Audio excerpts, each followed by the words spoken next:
বানাবো দারুণ একটা starter item, fish ball. Fish ball বানানোর জন্য মাছগুলোকে নুন আর হলুদ মাখিয়ে গরম জলে সেদ্ধ করে নিতে হবে। এবার সেদ্ধ হয়ে গেলে মাছগুলোকে নামিয়ে ভালো করে কাঁটা ছাড়িয়ে নিতে হবে, ছাড়িয়ে বেছে রাখতে হবে। এবার এই বেছে রাখা মাছগুলোর মধ্যে 2 চামচ করে আদা রসুনের পেস্ট, হলুদ গুঁড়ো, জিরের গুঁড়ো, ধনিয়ার গুঁড়ো, স্বাদ মতন নুন এবং চাট মশলা দিয়ে, গরম মশলা দিয়ে, গোলমরিচের গুঁড়ো, অরিগ্যানো, চিলি ফ্লেক্স দিয়ে ভালো বাইন্ডিংয়ের জন্য দিয়ে দিতে হবে ব্রেড ক্রাম্বস। তারপর কুচনো পেঁয়াজ দিয়ে দিতে হবে স্বাদের জন্য।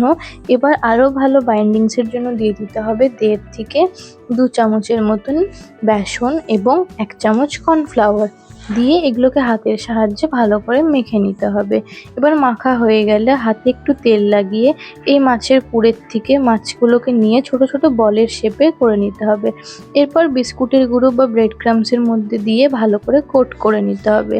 কোট হয়ে গেলে একটু তেল গরম করে কড়াইয়ে একে একে এই বলগুলোকে তেলে ছেড়ে দিতে হবে। ছেড়ে ভালো করে 2 সাইডই ভালো করে ফ্রাই করে নিতে হবে।